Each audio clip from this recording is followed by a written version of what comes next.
Hello everyone, welcome back to your own YouTube channel that is electron chemistry.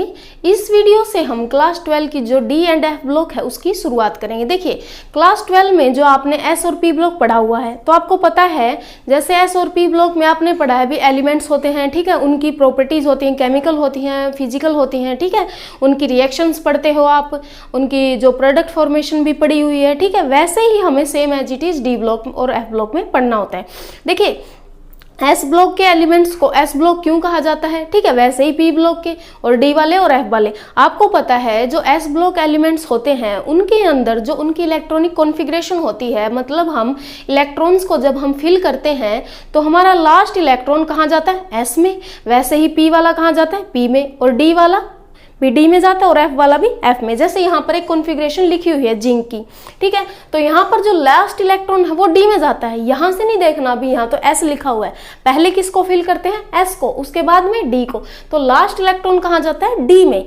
इसीलिए D orbital में electron जो जाता है last वाला, इसलिए इन एलिमेंट्स को कहाँ रख दिया गया, अलग से डी ब्लॉक में, ठीक है। उनका नाम क्या पड़ गया यहाँ से, डी ब्लॉक एलिमेंट। वैसे ही एस वालों का है, वैसे ही एफ ब्लॉक वालों का है। एफ ब्लॉक वालों में भी क्या होगा, जो लास्ट इलेक्ट्रॉन है वो कहाँ चला जाएगा, एफ ऑर्बिटल्स में। अब देखिए, इसके बाद हम जो ये चैप्टर पढ़ रहे हैं डी एंड एफ ब्लॉक, ठीक है भाई, आपको ये तो पता होना चाहिए इसका यूज क्या है, इसकी हिस्ट्री क्या है। देखिए, जो डी एंड एफ ब्लॉक के ज़्यादातर एलिमेंट्स हैं वो हमारे पुराने टाइम में यूज किए जाते थे। हमें ये मिलते हैं ना, कहाँ सिक्के मिल रहे हैं, कुछ धरोहर मिल रही हैं, ठीक है, बर्तन मिल रहे हैं, तो वो जो मेटल्स के बने हुए थे वो जो एलिमेंट्स थे वो कहाँ से मिले, हमारे डी से। जैसे डी ब्लॉक में हमारे एलिमेंट है ना, कॉपर है, ठीक है, सिल्वर है और गोल्ड है। इनको क्या बोलते हैं हम, कॉइनेज मेटल बोलते हैं। कॉइनेज मेटल मतलब यहाँ से सिक्के बनाए जाते थे, मोहरें बनाई जाती थी, ठीक है। तो ये जो एलिमेंट्स हैं हमारे पुराने टाइम में भी यूज किए जाते हैं। अब जो नई जो टेक्नोलॉजी आ गई है, जैसे यूरेनियम का, थोरियम का, ठीक है, इनका यूज किसके लिए किया जाता है, न्यूक्लियर एनर्जी के लिए। तो जो डी ब्लॉक एलिमेंट है इसका जो पार्ट है, रोल है, वो हमारे हिस्ट्री में भी था, हमारे जो वर्तमान चल रहा है इसमें भी है, ठीक है, और हमारे फ्यूचर में, क्योंकि न्यूक्लियर एनर्जी की हमें सबसे ज़्यादा ज़रूरत पड़ने वाली है, और वो कौन देगा, हमारा यूरेनियम, और वो किस में आता है, हमारे डी एंड एफ ब्लॉक में, ठीक है। तो अब हम अपने चैप्टर की शुरुआत करते हैं। देखिए, सबसे पहले आपको पता है डी ब्लॉक एलिमेंट, अगर आपने इस पीरियोडिक टेबल को याद नहीं किया है तो मैंने वीडियो बनाई हुई है, ठीक है, आप वहाँ से पीरियोडिक टेबल को याद करने की ट्रिक देख सकते हैं। आपको ये पीरियोडिक टेबल में पूरी डी ब्लॉक के लिए तो सिर्फ आपको डी सीरीज ही याद करनी है और एफ सीरीज याद करनी है, लेकिन फिर भी आप पूरी कर लेंगे तो आपके लिए बेनिफिट रहेगा। देखिए, इस फर्स्ट लाइन को हम बोलते हैं 3D सीरीज, ठीक है, सेकेंड लाइन को बोलते हैं 4D सीरीज और थर्ड लाइन को बोलते हैं 5D सीरीज। देखिए, यहाँ पर जो ब्लॉक लिखा, जो पीरियड लिखा होता है वो तो होता है 4th, लेकिन सीरीज कौन सी है, ये 3D, क्योंकि जो इसका जनरल इलेक्ट्रॉनिक कॉन्फ़िगरेशन है किसका, डी ब्लॉक एलिमेंट का। अभी हम शुरू में डी को पढ़ेंगे, डी को खत्म करने के बाद फिर हम पढ़ेंगे एफ ब्लॉक को, ठीक है। जो हमारी डी ब्लॉक की जनरल कॉन्फ़िगरेशन है वो है हमारी n-1, ठीक है। कई बार 1 मार्क्स में पूछ सकते हैं भाई आप जनरल इलेक्ट्रॉनिक कॉन्फ़िगरेशन लिख के दिखाई, n-1 डी में कितने जाते हैं, 1 से 10, ns 0 से 2, ठीक है। देखिए, एस ब्लॉक ऐसे एस ब्लॉक में, सॉरी, एस ऑर्बिटल ऐसे होता है, उसमें एक एलिमेंट, एक इलेक्ट्रॉन या 2 इलेक्ट्रॉन ऐसे फिल करते हो आप, ठीक है। पी कैसे होता है हमारा 3 वाला, ठीक है, 1 2 3 4 5 6, पी में कितना आ सकते हैं, 6, और डी कितना होता है जिसमें 5 होते हैं, 1 2, ठीक है। आप ऐसे पहले सिंगल कॉन्फ़िगरेशन भरते हैं इसकी, ठीक है, फिर उसके बाद आप अगर एलिमेंट इलेक्ट्रॉन्स हैं तो आप डबलेट भी कर सकते हैं, ठीक है। तो एस में कितने आते हैं, ज़्यादा से ज़्यादा इलेक्ट्रॉन 2, पी में 6, डी में 10, ठीक है। तो डी में कितने भर सकते हैं आप, 1 से 10, और एस में कितने भर सकते हैं आप, 0 से लेकर 2 तक। ये है डी की इलेक्ट्रॉनिक कॉन्फ़िगरेशन। अब देखिए, क्योंकि यहाँ पर जो पीरियड है, ठीक है, 7 पीरियड होते हैं ना, ऐसे जो पीरियड है वो तो है 4th, लेकिन यहाँ पर n किसको शो कर रहा है, पीरियड को। तो 4 में से 1 माइनस करोगे तो यहाँ पर क्या लिख दिया जाएगा, 3D, और यहाँ पर क्या आ जाएगा, 4, क्योंकि n तो यहाँ पर किसको डिनोट कर रहा है, यहाँ पर पीरियड को, ठीक है। यहाँ से याद रखना है आप, ये कौन सी सीरीज बन जाएगी 3D, ये 4D, ये 5D। ऐसे ही इसमें रखोगे जब यहाँ पर 5 आ जाएगा क्योंकि 5th पीरियड आ जाएगा, 5th में से 1 माइनस करोगे तो 4D, यहाँ पर 5D। ठीक है, अब देखिए इनको याद कर लेना। ठीक है, यहाँ से जो क्वेश्चन पूछा जाता है इस सीरीज में, बेसिकली ये 3 क्वेश्चन यहाँ से पूछे जाते हैं। ठीक है, फर्स्ट है हमारा जो निकल है, पैलेडियम है और प्लेटिनम है। ठीक है, निकल, प्लेडियम और प्लेटिनम, ये तीनों क्या है, हाइड्रोजनेशन जो प्रोसेस होती है उसमें हमारे कैटलिस्ट के जैसे यूज होते हैं। कैटलिस्ट पता होता है ना आपको, जो रिएक्शन को क्या कर सकता है, रिएक्शन के रेट को क्या कर सकता है, इंक्रीज भी कर सकता है और डिक्रीज भी कर सकता है। ठीक है, वो कैटलिस्ट के यूज में कौन आते हैं, निकल को, पैलेडियम को और प्लेटिनम को, तीनों को कैटलिस्ट के रूप में यूज किया जाता है। सेकेंड है हमारा कॉपर, सिल्वर और गोल्ड। ये क्यों इंपॉर्टेंट है, क्योंकि ये कॉइनेज मेटल है, इनसे कॉइन बनाए जाते हैं, धातुएं बनाई जाती हैं, ज्वेलरी वगैरह बनाई जाती हैं। ठीक है, इसलिए इनको बोला जाता है कॉइनेज मेटल। और जो लास्ट है जिंक, कैडमियम और मरकरी, इनको बोलते हैं हम स्यूडो ट्रांजिशन एलिमेंट्स। क्यों बोलते हैं अभी हम बताएंगे। स्यूडो ट्रांजिशन एलिमेंट्स कौन से होते हैं, इसके अंदर जिंक, कैडमियम और मरकरी। ठीक है, अभी देखिए हमारा जो फर्स्ट क्वेश्चन है, what do you mean by D block elements. इनको डी ब्लॉक एलिमेंट्स क्यों बोलते हैं, क्योंकि इनका जो लास्ट इलेक्ट्रॉन है वो एंटर करता है डी ऑर्बिटल में। सेकंड है वाहे दे कॉल ट्रांजिशन एलिमेंट्स। जो डी सीरीज है आपको पता है, एक तो उनको डी के नाम से जानते हैं, ठीक है, डी ब्लॉक के एलिमेंट्स को। सेकंड उनको क्या जाना जाता है, ट्रांजिशन एलिमेंट्स। ट्रांजिशन एलिमेंट्स का मतलब क्या है, क्योंकि देखो आपको पता है डी जो ऑर्बिटल है हमारा, ऐसे 5 बने होते हैं इसमें इलेक्ट्रॉन ऐसे फिल करते हो आप। और जो ये डी ऑर्बिटल्स के हैं इनमें क्या होता है, हाफ फील्ड कॉन्फ़िगरेशन होती है। हाफ फील्ड का मतलब क्या है, देखिए इनमें सब में आप एक जो ये, ठीक है, सेल है, इसमें 2 इलेक्ट्रॉन भर सकते हो मैक्सिमम, लेकिन यहाँ पर सब में क्या भरा हुआ है, एक एक, तो ये आधे भरे हुए हैं। इसको बोलते हैं हम हाफ फील्ड कॉन्फ़िगरेशन। ठीक है, इसको बोलते हैं हाफ फील्ड कॉन्फ़िगरेशन। अगर इसकी बजाय यहाँ पर ऐसे बना दिया जाए, पहले हम सिंगल सिंगल भरते हैं, ठीक है, फिर डबलेट करते हैं और दोनों की स्पिन अपोजिट होनी चाहिए, तभी वो स्टेबल होती है। ये आप सब चीज़ें +1 से पढ़ के आ चुके हो। तो इसको बोलते हैं फुली फील्ड कॉन्फ़िगरेशन। इसको क्या बोलते हैं, फुली फील्ड। ये आधे भरे हुए हैं, ये फुली फील्ड हैं। तो डी ब्लॉक के एलिमेंट्स को ट्रांजिशन इसलिए बोला जाता है क्योंकि उनके अंदर हाफ फील्ड कॉन्फ़िगरेशन होती है, मतलब एक एक इलेक्ट्रॉन भरा होता है हर एक सेल के अंदर, सब सेल के अंदर। ठीक है, तो ये क्या करते हैं, जैसे कि आपने पढ़ा होगा, फर्दर आप उसमें कोऑर्डिनेशन में भी पढ़ोगे, ये हाफ फील्ड होती है। जैसे ये डी ब्लॉक डी ऑर्बिटल होता है, ये 5 वाला, ये किस में टूट जाता है, आप नेक्स्ट चैप्टर में पढ़ोगे। जैसे T2G इजी में टूट जाता है। मान लीजिए यहाँ पर 2 आ गए हैं और यहाँ पर 3 आ गए हैं, उसमें कोऑर्डिनेशन में पढ़ोगे आप। ठीक है, तो ये कैसे हो जाते हैं, यहाँ पर 2 थे, यहाँ पर 3 थे। सेकंड जो होता है, 2 ऊपर होते हैं, 3 नीचे होते हैं, उसको डिटेल में नेक्स्ट चैप्टर में पढ़ेंगे।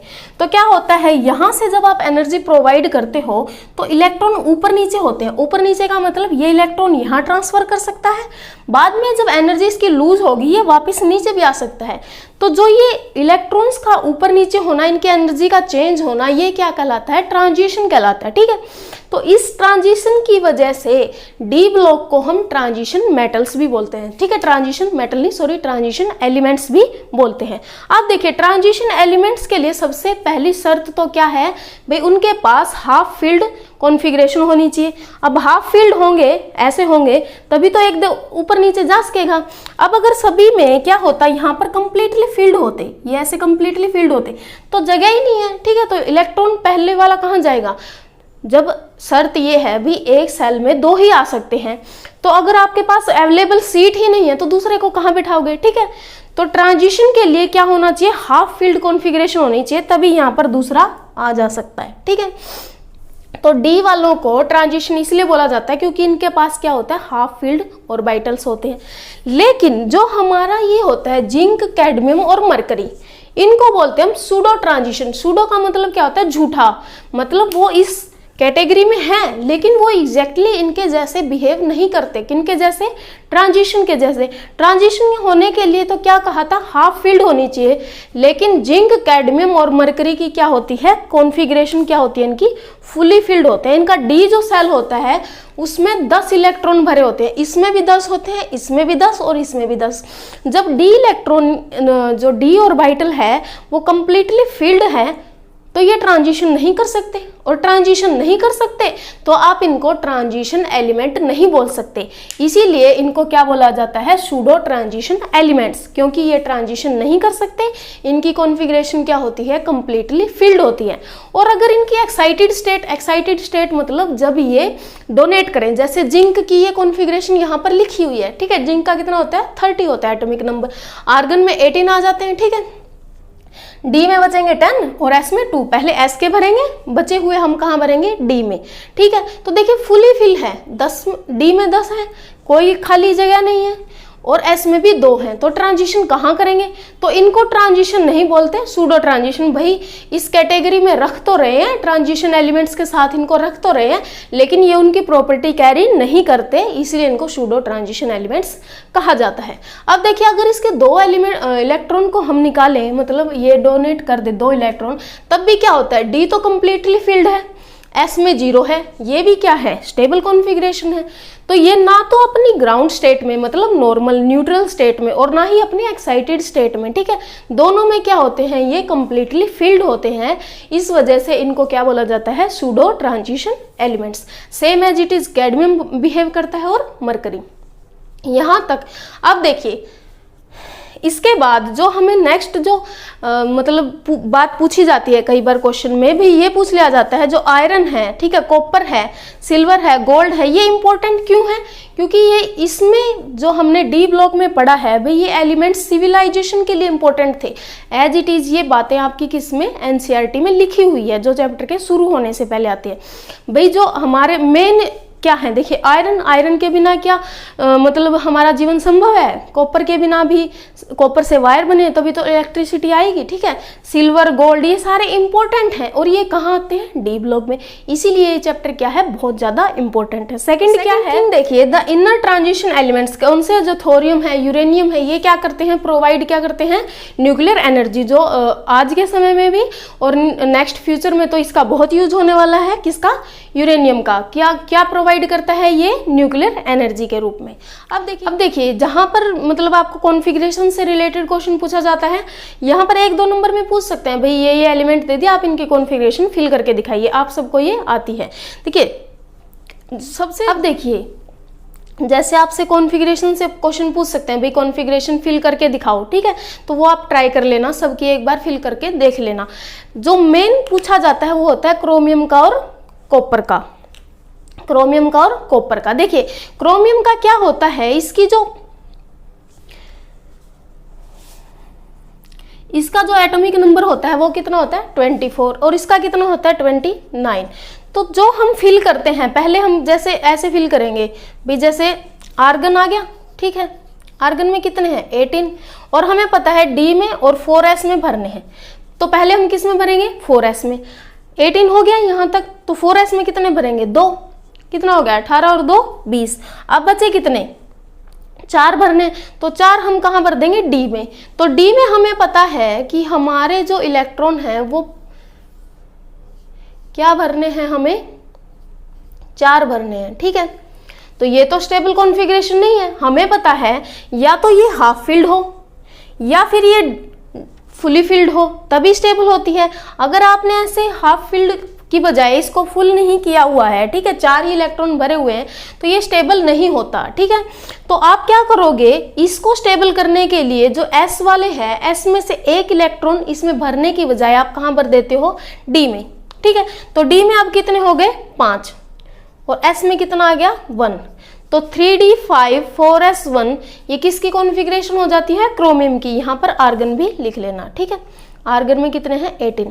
भरना तो कितना चाहिए था, एस में पहले 2 और डी में कितना आना चाहिए था 4 बचे हुए। लेकिन क्या होता है इस डी को स्टेबल बनाने के लिए, क्योंकि ये कॉन्फ़िगरेशन ज़्यादा स्टेबल है एज कंपेयर टू 4 वाले के, ठीक है, तो इसको हम पहले 5 फिल करेंगे, ठीक है, इसलिए क्या हो जाता है हमारा 3d5 4s1। सेकेंड क्या आता है हमारा कोबाल्ट का, सॉरी कॉपर का, ठीक है, कॉपर का क्या होता है इसका 29 है, ठीक है। कॉपर में फिर वही प्रॉब्लम आएगी, हम पहले किसको भरेंगे एस को, एस में 2 भर देते हैं, फिर डी में कितने रहेंगे 9। अब 9 भी कॉन्फ़िगरेशन क्या है स्टेबल नहीं है, 9 कैसे होगी, ऐसे होगी, 5 हो गए और 4 ये 9, लेकिन ये एक अभी भी हाफ फील्ड है। तो इसको फिर से कंप्लीट करने के लिए हम एस में क्या कर देते हैं 1 और डी में कितने कर देते हैं 10, ठीक है। ये सिंपल आपकी इसके पीछे रीजन है। अगर आपसे पूछा जाए कि ये इनकी एक्सेप्शनल बिहेवियर क्यों शो करता है, तो सिर्फ और सिर्फ क्योंकि हमें डी को स्टेबल करना है, इसलिए हम एस में 1 भरेंगे और डी में एक बार 5 कर देंगे और एक बार 10 कर देंगे। अब देखिए जो हमारी 4D है, 4D में कैसे भरेंगे, 4D आएगा और 5s, ठीक है, जो ये सीरीज होगी इसमें 4D से और 5s, और जो 5D वाली है 5D में और 6s में ये इलेक्ट्रॉन जाएंगे। ये जनरल कॉन्फ़िगरेशन थी इसकी। अब देखिए इसके बाद जो हमारा नेक्स्ट जो हमारा टॉपिक है वो है physical property of D orbital. कई बार एक नंबर में आपसे कोई ना कोई फिजिकल प्रॉपर्टी पूछ सकता है, ठीक है, तो आपको ये 5-6 फिजिकल प्रॉपर्टी है, ये आप सबको पता होनी चाहिए। देखिए फर्स्ट क्या है, D orbital elements are metal so they have high tensile strength. क्योंकि ये मेटल है, ठीक है, डी ऑर्बिटल्स में ज्यादातर क्या है मेटल है, तो इनके पास टेंसाइल स्ट्रेंथ क्या होती है हाई होती है।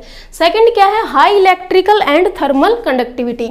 इलेक्ट्रिकल और थर्मल कंडक्टिविटी क्या होती है, क्योंकि देखिए आपको पता है जो हमारा डी ऑर्बिटल है इसके अंदर अनपेयर्ड इलेक्ट्रॉन है, हमने पढ़ा था अभी जो हाफ फील्ड कॉन्फ़िगरेशन है वो ज़्यादा स्टेबल है, तो अनपेयर्ड इलेक्ट्रॉन है, उसकी वजह से क्या होता है इलेक्ट्रिसिटी किसकी वजह से होगी जनरेट, अनपेयर्ड इलेक्ट्रॉन की वजह से, ठीक है। तो थर्मल कंडक्टिविटी और हाई इलेक्ट्रिकल पावर होती है इन पर किसकी वजह से, अनपेयर्ड इलेक्ट्रॉन की वजह से। सेकंड क्या है, मेटेलिक लस्टर होती है। मेटेलिक लस्टर मतलब जैसे गोल्ड है, सिल्वर है, ठीक है, इनमें चमक होती है ना, सोने में अलग से चमक है, सिल्वर में अलग से चमक है, सोना येलो होता है, ठीक है, और जो सिल्वर है वो वाइट जो लस्टर शो करता है, किसकी वजह से है, क्योंकि इसके इलेक्ट्रॉन क्या है लूजली बाउंड है, मतलब जो इलेक्ट्रॉन है इन मेटल्स के वो स्ट्रॉन्गली बाउंड नहीं है, क्या है लूजली बाउंड है। लूजली बाउंड होने की वजह से वो मेटेलिक लस्टर बिहेव करता है, ठीक है, मतलब मेटेलिक लस्टर वो शो करता है। दूसरा क्या है, उसकी डक्टाइल बिहेवियर शो करते हैं, मतलब क्योंकि ये मेटल है, मेटल की 2 प्रॉपर्टी होती है, एक तो वो डक्टाइल होता है और दूसरा वो मैलिएबल होता है। डक्टाइल का मीन्स क्या होता है कि उसकी वायर बनाई जा सकती हैं, उसको खींच के पतली पतली वायर बनाई जा सकती हैं जैसे कॉपर की। सेकंड क्या है, सेकंड क्या है हमारी मैलिएबल। मैलिएबल का मतलब क्या है, आप उसको हथौड़े से पीट के पतली पतली शीट्स बना सकते हैं।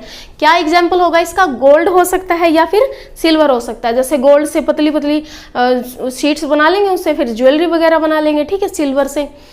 उनकी हाई मेल्टिंग और बॉइलिंग पॉइंट होता है। जो हमारे ये डी ब्लॉक के एलिमेंट्स हैं इनका जो मेल्टिंग पॉइंट है और बॉइलिंग पॉइंट है वो बहुत हाई होता है। क्यों होता है, देखिए क्योंकि जो एलिमेंट्स हैं डी ब्लॉक के वो कौन सा ये बॉन्ड बनाते हैं, मेटेलिक बॉन्ड बनाते हैं। मेटेलिक बॉन्ड होता है वो स्ट्रॉन्ग होता है, किसकी वजह से, ड्यू टू अनपेयर्ड इलेक्ट्रॉन, ठीक है, किसकी वजह से स्ट्रॉन्ग होता है वो ड्यू टू अनपेयर्ड इलेक्ट्रॉन।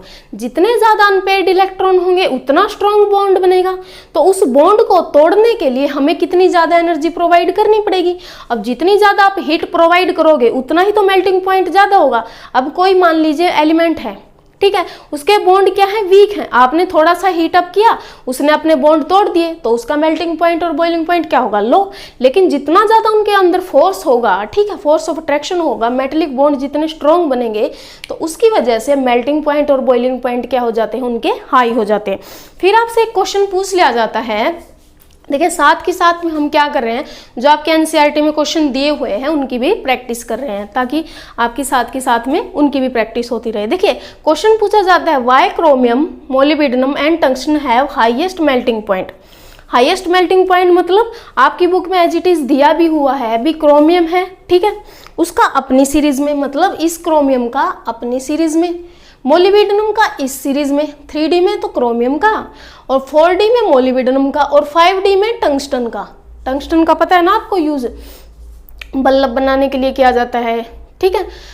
तो इन तीनों का अपनी अपनी सीरीज में सबसे ज्यादा मेल्टिंग पॉइंट हाई क्यों होता है, ठीक है, ये क्वेश्चन आपसे पूछा जाता है। तो क्यों होता है, क्योंकि क्रोमियम के पास हमने अभी पढ़ा था ना, क्या है 3d5 4s1, इसकी क्या है हमारी 3d5 4s1, 5 इलेक्ट्रॉन है, और ये भी क्या है अनपेयर्ड, क्योंकि ऐसे भरे हुए हैं ना, ऐसे भरे हुए हैं ये, और S में भी एक आया हुआ है, तो कितने इलेक्ट्रॉन है, 6 अनपेयर्ड इलेक्ट्रॉन है। ऐसे ही मोलिब्डेनम में सबसे ज्यादा अनपेयर्ड इलेक्ट्रॉन होते हैं, ऐसे ही टंगस्टन में इनके पास नहीं होते। आप मैंगनीज का देख सकते हो, ठीक है, मैंगनीज में इससे कम होते हैं, ठीक है, क्योंकि उसमें तो क्या आ जाएगा, नेक्स्ट S में आ जाएगा, ठीक है। तो क्रोमियम के पास और मोलिब्डेनम के पास और टंगस्टन के पास ऐसा क्या है कि इनका जो मेल्टिंग पॉइंट है वो सबसे ज्यादा होता है। तो आप आंसर क्या करोगे, क्योंकि इनके पास सबसे ज्यादा नंबर ऑफ अनपेयर्ड इलेक्ट्रॉन होते हैं, मतलब ज्यादा नंबर ऑफ अनपेयर्ड इलेक्ट्रॉन होते हैं, इसकी वजह से जो इनके मेटेलिक बॉन्ड हैं वो ज्यादा स्ट्रॉन्ग बनेंगे, और उन बॉन्ड को तोड़ने के लिए हमें क्या करना पड़ेगा, सबसे ज्यादा एनर्जी प्रोवाइड करनी पड़ेगी। इसी वजह से इनके अपनी अपनी सीरीज में, इसका अपनी सीरीज में, मोलिब्डेनम का अपनी सीरीज में और टंगस्टन का अपनी सीरीज में सबसे ज्यादा क्या होता है, मेल्टिंग पॉइंट होता है। एक तो ये हो गया भी सबसे ज्यादा मेल्टिंग पॉइंट किसका होता है। सेकंड क्वेश्चन आता है, जो हमारे जिंक है, कैडमियम है और मरकरी है, इनका सबसे लोएस्ट मेल्टिंग पॉइंट क्यों होता है। जिंक है, कैडमियम है और मरकरी है, इनका सबसे लोएस्ट मेल्टिंग पॉइंट क्यों होता है। अब देखो इसका आंसर है यहीं पर पता चल जाएगा, क्योंकि इनके पीछे क्या रीजन था कि इनके पास जो अनपेयर्ड इलेक्ट्रॉन है वो सबसे ज्यादा है, और आपको पता है जिंक, कैडमियम और मरकरी इनकी तो कॉन्फ़िगरेशन क्या है, फुली फिल्ड है। फुली फिल्ड होती है मतलब यहाँ पर इनके कंप्लीटली डी फील्ड है, 10 के 10 इसमें आए हुए हैं यहाँ पर, तो इनके पास तो अनपेयर्ड इलेक्ट्रॉन है ही नहीं। तो अनपेयर्ड इलेक्ट्रॉन की वजह से ही तो क्या बन रहा है, स्ट्रॉन्ग बॉन्ड बन रहा है, और स्ट्रॉन्ग बॉन्ड को तोड़ने के लिए ज्यादा एनर्जी देनी पड़ रही है, इसलिए मेल्टिंग पॉइंट हाई है। लेकिन इनके पास तो अनपेयर्ड इलेक्ट्रॉन है ही नहीं, तो अनपेयर्ड इलेक्ट्रॉन नहीं है तो इस वजह से बॉन्ड क्या है, स्ट्रॉन्ग नहीं बन रहे, और स्ट्रॉन्ग बॉन्ड नहीं बन रहे तो इनका मेल्टिंग पॉइंट क्या है, वीक है। इनको थोड़ा सा हीटअप करेंगे तो इनका मेल्टिंग पॉइंट आ जाएगा, ठीक है। यहाँ पर 2 क्वेश्चन पूछे जा सकते हैं, भाई इनका हाई क्यों है, क्योंकि अनपेयर्ड इलेक्ट्रॉन ज्यादा है, इनका लो क्यों है, क्योंकि अनपेयर्ड इलेक्ट्रॉन है ही नहीं, ठीक है। तो इन दोनों का रीजन सेम हो जाएगा।